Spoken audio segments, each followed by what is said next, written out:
Hi and welcome to the Homeopathy Health Show. I'm Atiq Ahmed Bhatti, a fourth-generation homeopath with over 20 years of professional experience in this field of healing. In the Homeopathy Health Show, I'll be talking all things homeopathy and natural, with guest interviews, tips and advice, and answering some of your questions. Homeopathy is truly a unique complementary system of healing suitable for all ages, young and old.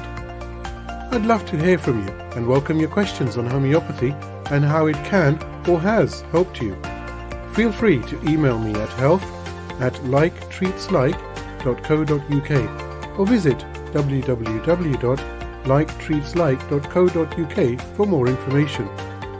Once you're there, take a look at the Knowledge Academy and blog section, where you will find interesting information. Both sections are growing day by day, so always check back. So let's begin today's show on UK Health Radio, the world's #1 talk health radio, real feel-good radio. Hi everybody, I hope you are well and in good health, and as always, I sincerely hope and pray it remains that way. So I do hope you enjoyed last week's episode, where I was talking to Camilla Scher about her journey into homeopathy, her work at the Dynamist School, and co-founding the NGO Homeopathy for Health in Africa with her husband, Jeremy Scher. It was a wonderful episode, wasn't it? I got to talk about so many different things and a very popular and upcoming and emerging field within homeopathy, which is to do with homeopathy for plants. So let's move to this week's episode and let me introduce this week's special guest. Today's special guest on the show is Hermann Keppler, who is the founder and principal of the College of Naturopathic Medicine in London. Now, Hermann has over 30 years of experience as a practicing naturopath and homeopath. During his studies in Germany, Switzerland, Israel, Denmark, and the US, he has gained specialist skills in homeopathy, nutrition, herbal medicine, acupuncture, and clinic management. He has also written several books and has given many interviews on both radio and TV. Hermann, thank you so much for taking the time out to come and talk to me today on the Homeopathy Health Show. I hope you're well. Thank you for having me on the show. I'm well indeed. I'm based in Florida. Doing more educational work, and at the moment I'm in Ireland. You have a wealth of experience, and I also note that you have 2 degrees, of course, one in engineering and the other one in naturopathy. So I'm interested, and I'm sure the listeners are going to be interested to know, how did that journey begin into, natural medicine, from being, very engineering-based mindset to opening up to natural medicine? Yeah, I've been always interested in natural medicine, also during my studies in becoming an engineer. Then at the end of my studies, I have been sent to Israel for a research project on lasers. And I had an accident on a laser machine where 3 fingers of my right hand were cut off. Right. So they could luckily fix them very nicely together. But there was a problem after that with pain, feeling, sensation, circulation. The bones didn't want to melt together. After 4 weeks, I went home to Germany. I saw all the experts you can think of, all the doctors, professors, in the hope they have a solution. As an engineer, you have a problem and you find a solution. Now, the solution which was given to me was to take off the fingers again and be without my fingers. And at the end, I remember to have studied with a friend of mine who became a naturopath on the side. So I saw him, and that changed my life. He gave me a homeopathic tissue salt, calcium phosphoricum, in a low potency. I took it 2 times a day. In 2 weeks, you could change the bone starting to melt together. Doctors didn't understand that. They couldn't Of course. understand. He gave me a homeopathic remedy for the pain and an acupuncture treatment. Pain disappeared within a week totally. I refused to take painkillers. And then he gave me an ointment, improved blood circulation. He also did the iridology session. He looked in my eyes and he said, "Oh, you got a weak back, lower back, and you have still a irritation or infection in your left ureter," which made me think how one could detect and diagnose by looking in one's eyes. But on the other side, I understand he was absolutely correct. He helped me on my pain. He helped me on the bones melting together. Had my fingers back. They're nice. I can windsurf. I can play tennis. I can play ping pong. So right hand can write like in the old days. So I started to think. I thought, well, I saw all these top guys, all the top experts. They didn't have an answer. And then I thought, well, if you have a real health problem and you must rely on those sort of people, then you might be in danger. And for that reason, just for that reason, I started and enrolled in a naturopathic training in Germany, which was relatively short at the time. And I bought a clinic after I finished. And then that was like a deep shock. I saw first time really clients with real problems. And from then on, I started to study like day and night. There was no class, no weekend lecture I didn't attend. I had to study. I added another 3-year training, and that was in homeopathy. And as you know, that's my specialty. It's the most fascinating topic, healing modality I can think of. So I became a homeopath, and I did some other stuff on the side as well, as you mentioned. Yeah. So that's my journey. I've, as you were speaking about your injury to your fingers and the tissue salts, if we look at the history of homeopathy, which obviously you're very familiar with, this is how some of the great homeopaths after Hahnemann actually came into homeopathy, because they went to a homeopath. They were treated for something which they weren't receiving adequate treatment for, which wasn't being cured as such. And this is what turned them towards homeopathy and their interest. And I just find that there's so little, actually, I think, that we know about homeopathy. The power of healing that homeopathy possesses is just absolutely, it is mind-boggling, isn't it, Hermann? Don't you think? It is 100%. Sometimes I couldn't believe it myself. Sometimes I left the treatment room and thought, well, how is that possible? A few drops changing one's health entirely. I mean, sometimes it takes weeks or months, depending on the condition. But I mean, I just had a case with pneumonia in a friend of mine in Florida. She has been treated, I don't know for how long. I gave her 2 remedies, an acute and then a more chronic one. She was 100% fine in 1 week. So that's a relatively severe case. You can fix within a really short period of time. But the most joy I had in treating patients was on mental conditions. Luckily, I was trained by a well-known German homeopath from India, actually. And so I understood from the beginning that disease comes basically from the mind, from the person, or disease depends at least at the personality. And depending on the personality, you would choose your homeopathic remedy. So if one has a cold, for instance, the remedy depends on the personality and on what we call constitution.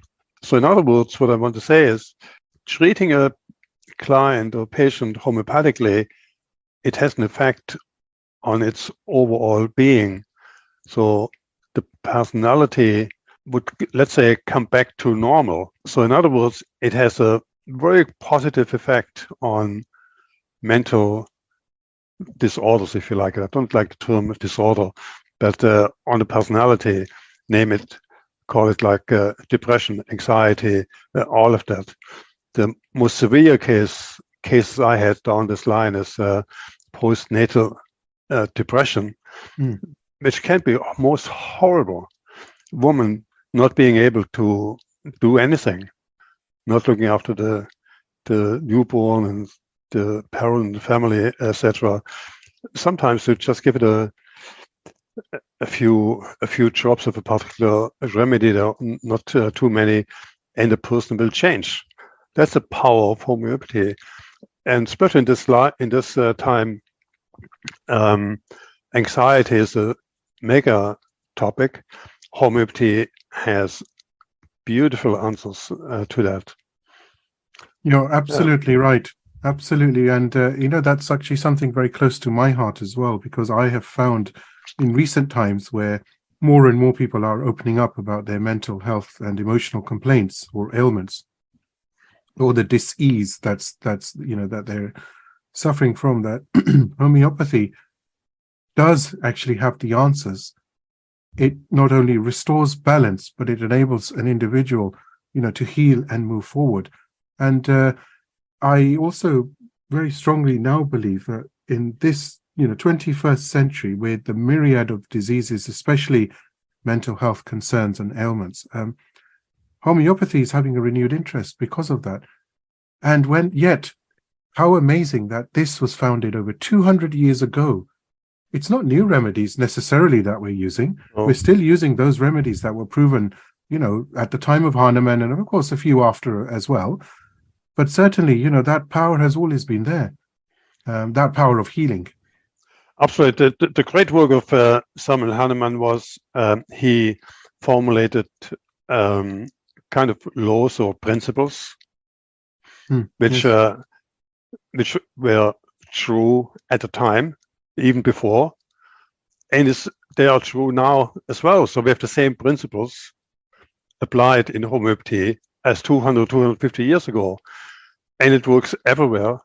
So, and I would call this a true science. That's science based on experience, and everybody can follow those principles and apply it, and it then works. Now that's slightly different, or very different, to what's often called science. Homeopathy is a true science, and it's proven. It does prove itself basically with each single treatment. What I want to add is that homeopathy, as well as Bach flowers, actually, which is English therapy, affects the personality, the mind, if you like, on humans, on animals, but also on plants. Yes. So plants can be in a shock situation. Animals, pets can be in a shock situation. And it works like beautifully. We had recently in Florida a hurricane. I was looking out of the window, my wife was saying, look, the trees are turning brown, or the other bush lost all its leaves. So we went out there and said, oh, good. Well, very, very interesting. There must be, since the hurricane, they must be under shock. So we applied homeopathic remedies. The one tree got the silica, which is known for fear. And then we applied a homeopathic Bach flower remedy, Mimulus aspen, on the other plants. And the bush, which lost all its plants, came back in 2 days in full power. Brilliant. And the banana trees, that took a bit longer, but they are fine. They're totally fine. So in the neighborhood, they cut down trees and bushes, not in my garden. That's how homeopathy works, or Bach flower remedies as well, influencing the mind. If you are in shock, body doesn't work properly. And a standard remedy, and you know that, I always prescribe on a woman in labor, Now, there are two things for the baby. The baby's under shock, obviously. So that's aconite. And the mother is on a more physical shock and is bleeding, more or less. And that would be arnica.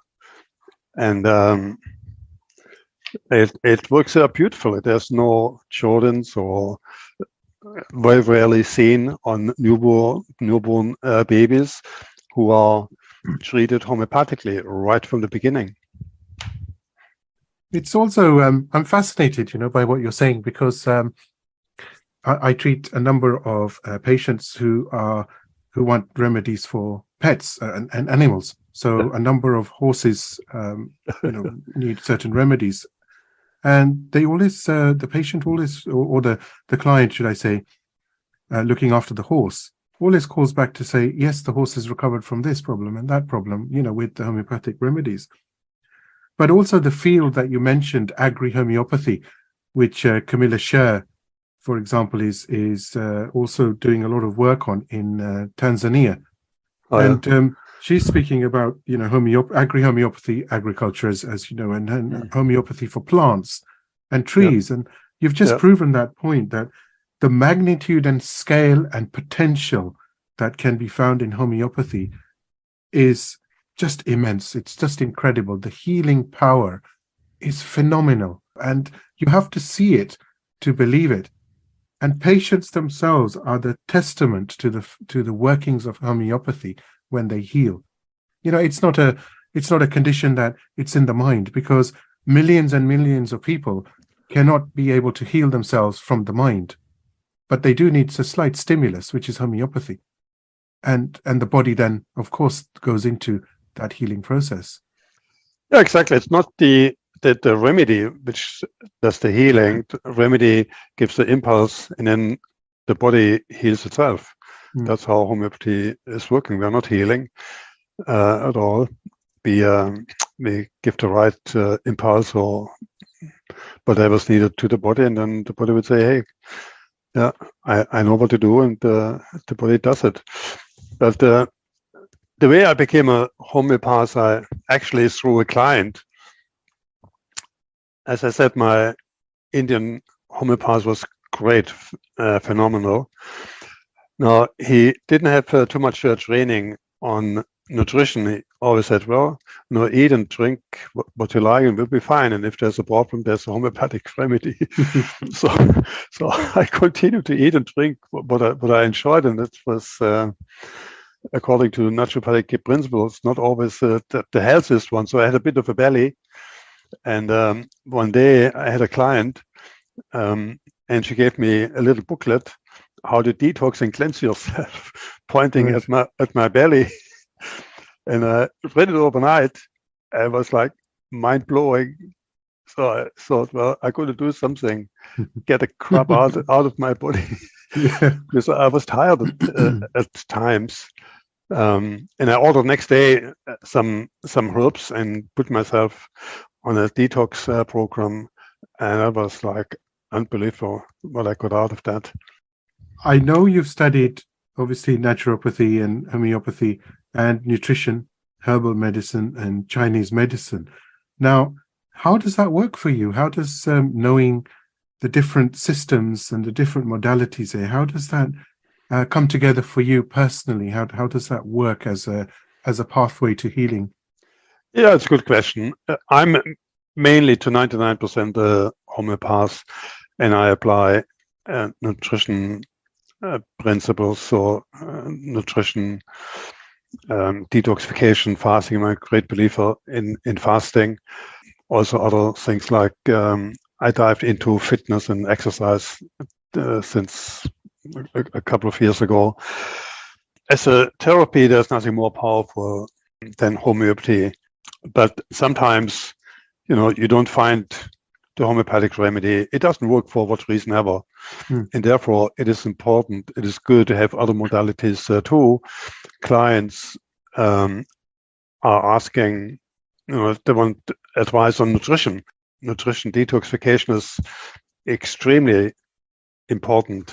As a result of this booklet I got from a client, I put myself on a fasting program a couple of months later, and I did a number of various fasting programs. There's you can do juice fasting, tea fasting, broth fasting, just water fasting, all sorts of things, long-term, short-term fasting. So I tried it all, and the energy I got out of that was amazing.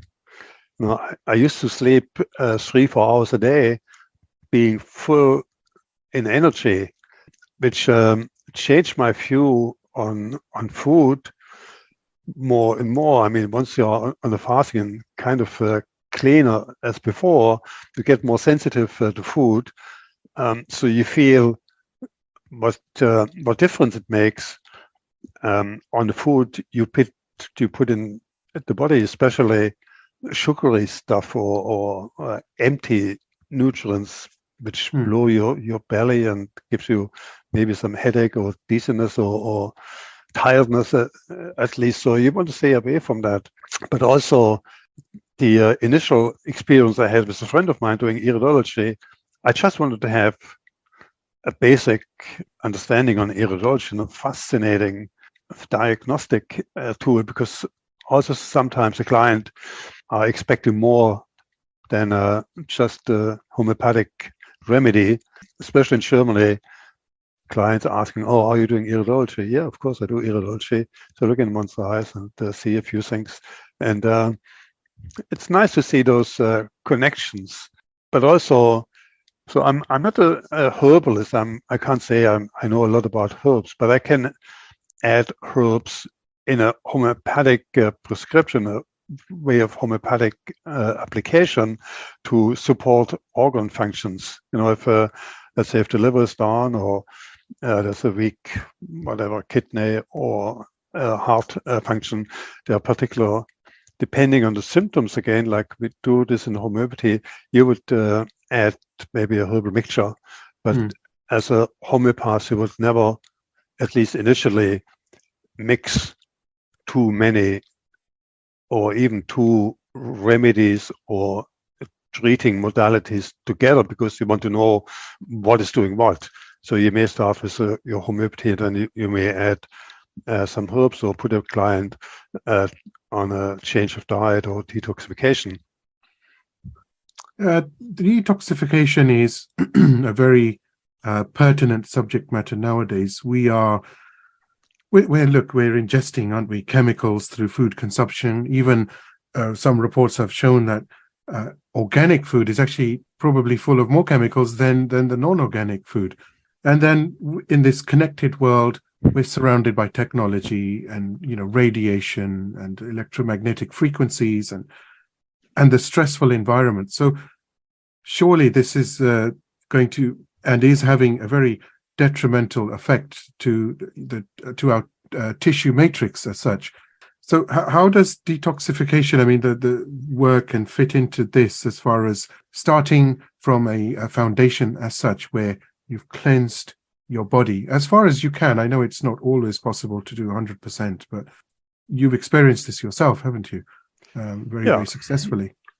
Yeah, I mean, the most powerful detox, in my opinion, is fasting. There are a number of different fasting. I wouldn't recommend to do a water fasting straight away, but you can start over the weekend, saying very simple, or even very simple fasting or intermittent fasting, which means cut a meal a day.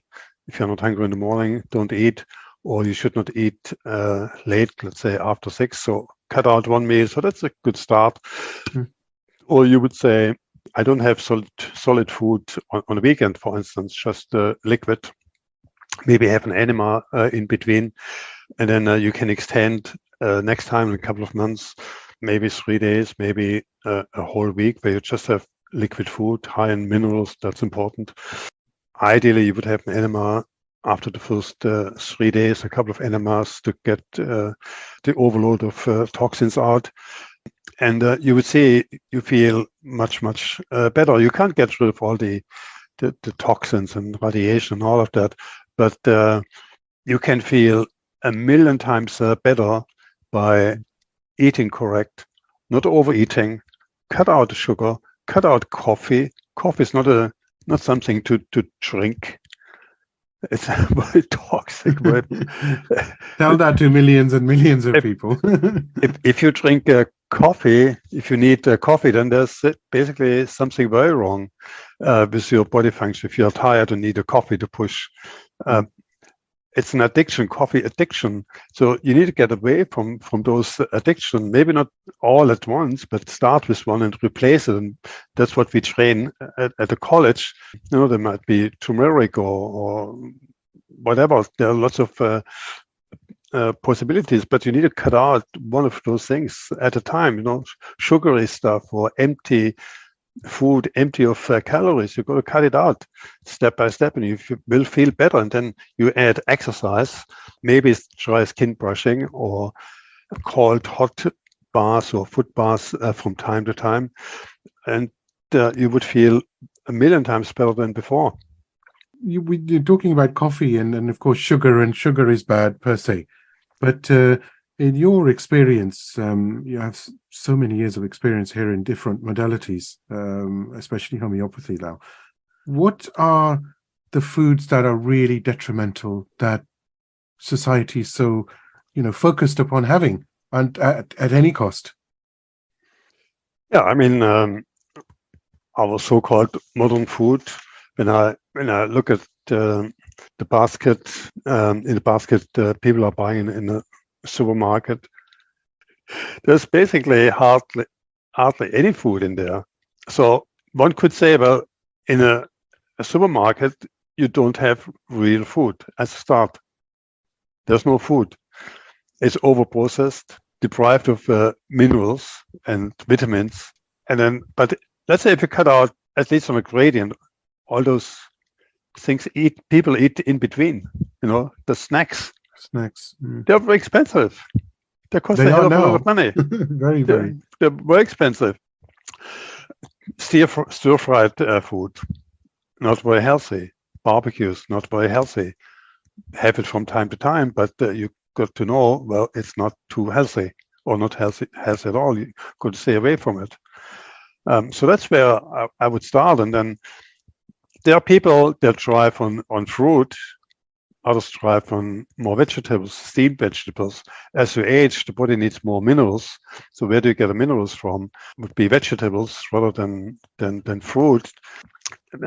Vegetables are much higher in vitamin C than on orange. So I would go with your senses, what you like, more or less, but stay healthy, eat more vegetables, eat less. That's the most important thing. Eat less, cut out junk as much as you can, move away from addictions no matter what they are. Do you think there ever was a time that people around the world ate healthily?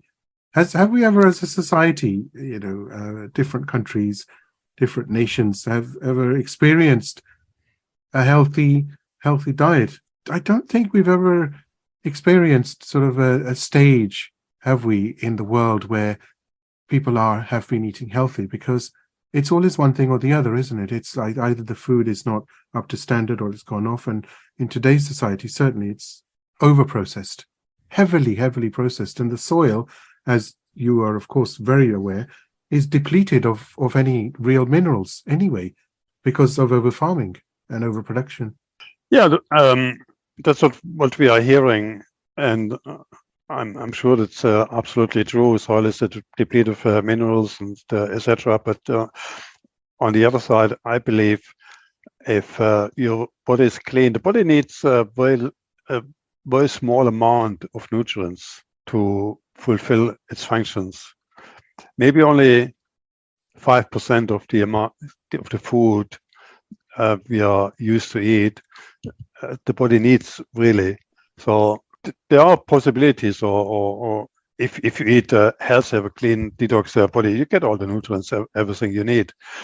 But there are other things you need, or you should add, like get your hormones into balance, like exercising, being on fresh air, run or do physical exercise. or jump on a trampoline, or whatever it is, swimming or riding, whatever you like. But you've got to exercise on a regular basis to get enough oxygen into your body. Because what I learned is oxygen is the most important nutrient. Disease does not exist in tissues which are high in oxygen. There's no cancer, for instance, if there's enough oxygen. So how do you get oxygen in? Move your body. There are other methods to get oxygen in, but move your body. Again, detox, cleanse from time to time, and you get enough oxygen in. That's fascinating hearing this from you. And also, I think it's a basic necessity now more than ever before to exercise, like you said, to get out and get fresh air. And certainly if a recent life example has taught us one thing, which is obviously COVID and staying indoors, or being stuck indoors, should I say, is that we need to get out, because I've seen firsthand the lack of exercise and staying indoors during COVID and what that's done to people. And I'm sure you know of so many examples where it's caused problems, of course, with health, but it's actually caused a bigger problem as well, which is not wanting to exercise, but also not wanting to socialize. People have, not everybody, of course, but generally speaking, I come across so many people who are now quite happy staying at home and living the online life rather than going out. And that in itself is therapy. Speaking to people, socializing, laughing, crying, talking about things, talking about good things, talking about funny things, and laughter and so forth. It's so important, isn't it, to us as humans to socialize? I agree 100%, and we found this in our colleges as well. Luckily, we could turn our training, or we turned our training before into online training, or we started to offer online as well as in class. We had this ready before the so-called COVID started. But it's a bit of a challenge to get the people back out of their home in the classroom. Once they are in the class, they love it, of course. Interaction, people, much better. Also for your soul, much better than sitting at home. I mean, at home, one gets spiritually well if you exteriorize, get out there in your mind, out of your head. So you do that by going in the theater, going for a walk, looking at the people, looking at the scene. It's not all bad. It's actually very, very good. We live in a nice, beautiful, wonderful world. Absolutely. So if you stop watching too much news and reading too much papers, then you feel automatically better. And talk to people and look at how beautiful life is, or how life can be. And if you're not happy with what's happening around you, then you may want to do something about it. Everybody has a story to tell, don't they? It's just a matter of engaging. Whatever the story is, everybody has, I've never met anybody who I've never learnt something from. Doesn't have to be in my field, of course. I'm talking generally. There's not a single person. Everybody has a story to tell. It just needs us to listen, doesn't it? Exactly. Learning from each other, exchanging, helping each other, socializing. Very, very important. Not locking yourself up. That's not a solution. But if you come across such a person, okay, take him out. Have him to look at things, at the trees and other people, and that's what you do. That's one therapeutic concept one can apply, especially when on depressed people.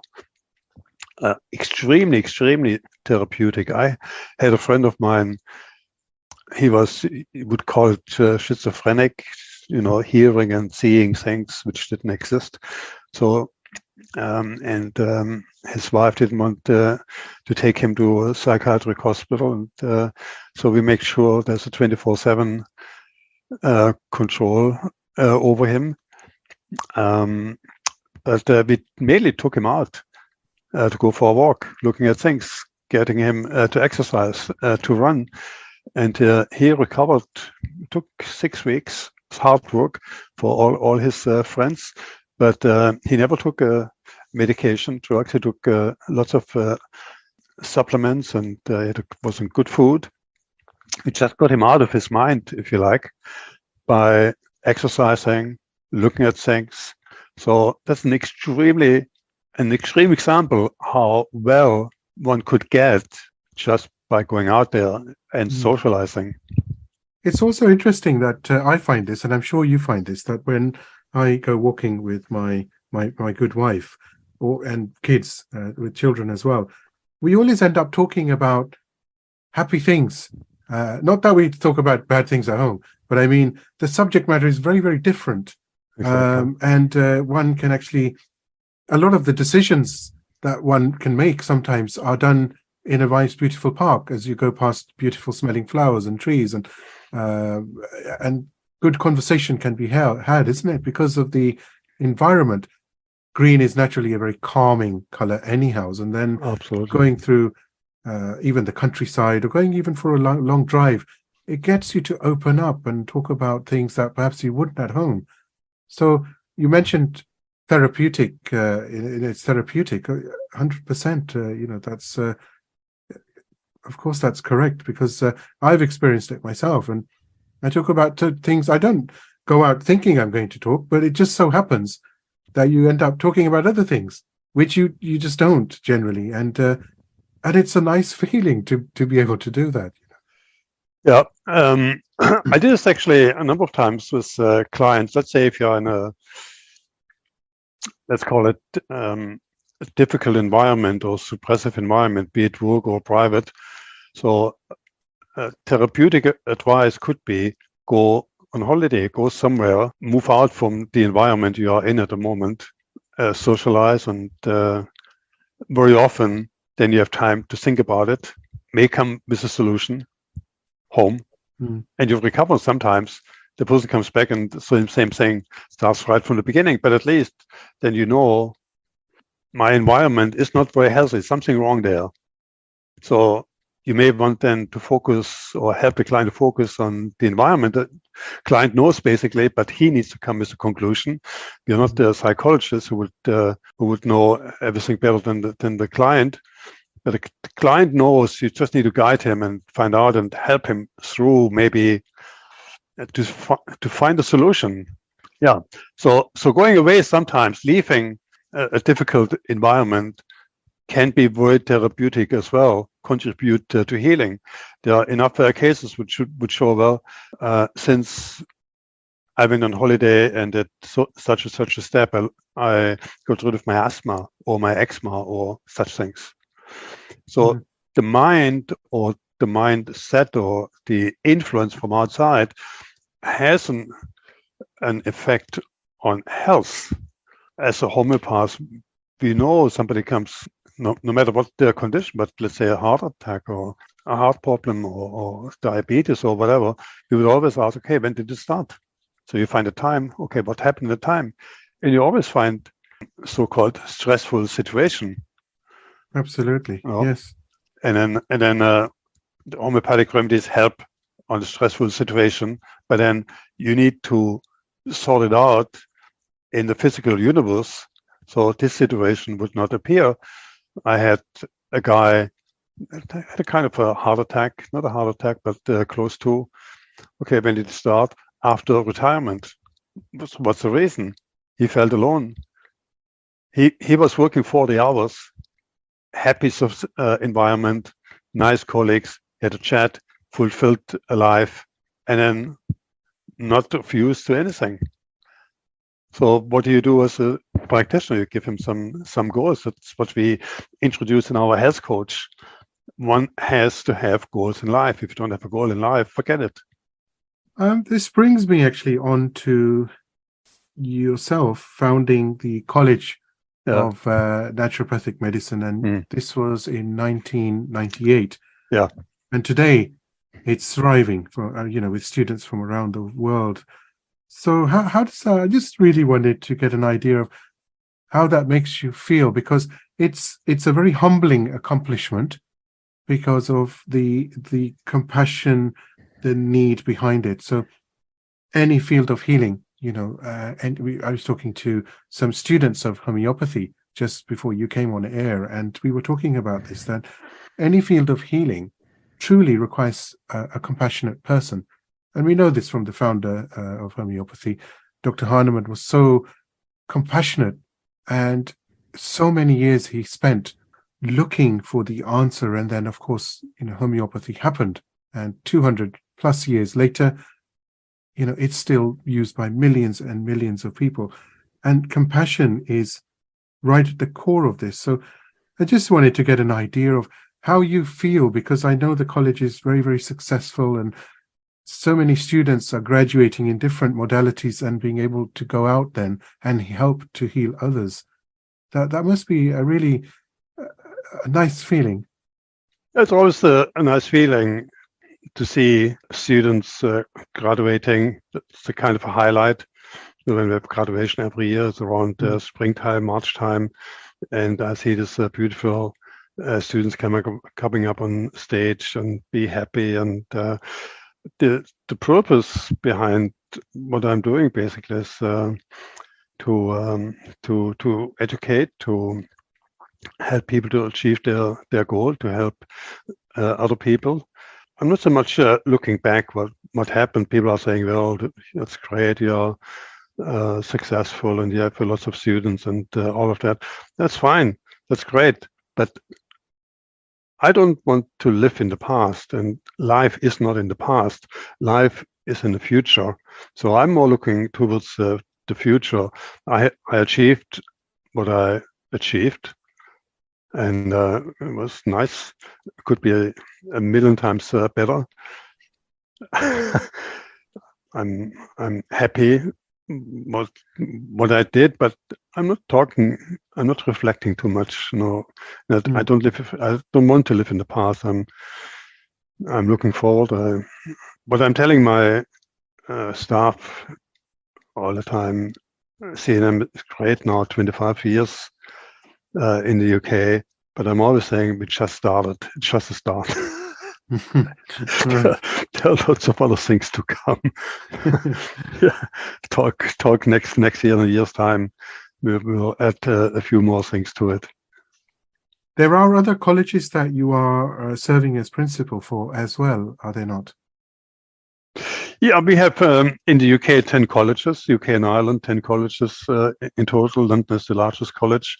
We started a couple of years ago to expand in other countries. Most of it is administered from the UK or Ireland. We have a physical location now in Italy. We have something in Dubai. Yeah, we do have some smaller outlets. And how do you find the interest overall, non-UK? How is that doing? The interest overall in people is extremely high. And that's the trick as owner of the college, or if you are responsible for PR marketing, to make it attractive, or finding ways how to speak the language of your public, if you like, to get them to study, to make the final step, to come on board and learn something about health, to help yourself and take it further to become a practitioner. So, and the beauty in my job is, number one, I have multiple tasks. Number one, I'm still practicing a little bit. Then I oversee marketing, I oversee PR, I oversee the education department. There's not one slide which I didn't look at, and there are hundreds, if not thousands. I'm looking at articles. I oversee the whole thing. But I'm also planning to the future, if you like. I must go with the time. I can't say, well, now it's going great. Now we just continue. No, it doesn't work. It doesn't work like that, because the world is changing. people are changing, so you have to finger on the pulse. Luckily, I did learn a few things in America. America is in a few things advanced, and many things way behind Europe when it comes especially to lifestyle and nutrition and healing. But there are still things I could learn being in other states, exchanging, talking to other people. So this has an influence, of course, at CNM. We could introduce new training, which I developed with the help of other guys in Florida, like our health coach. That's relatively new. We developed another training, which is the natural chef, the only natural chef training in Europe, I would say. What's that, natural chef? Sounds fascinating.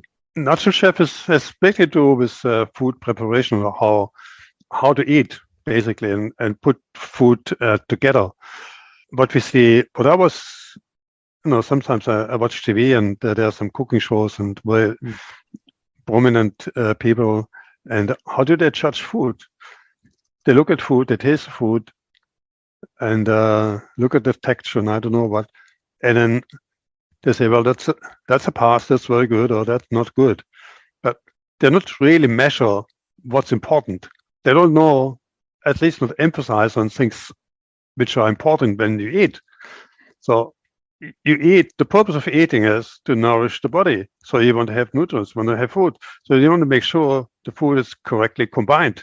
The food is digestible, absorbable. If you have, let's say, a food and you add like creams and sugary and all this stuff, you destroy basically the good thing you have partially in your food. And then the body gets blown up.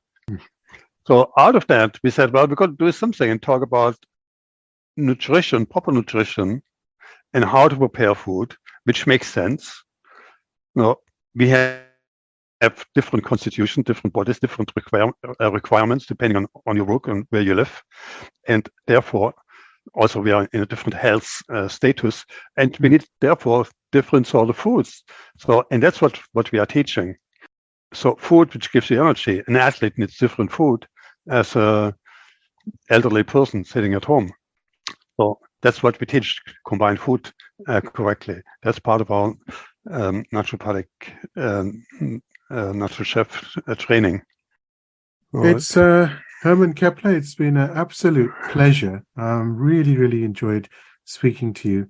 And I'm sure that the listeners of this episode of the Homeopathy Health Show will find this all fascinating. Hermann Keppler, it's been an absolute pleasure.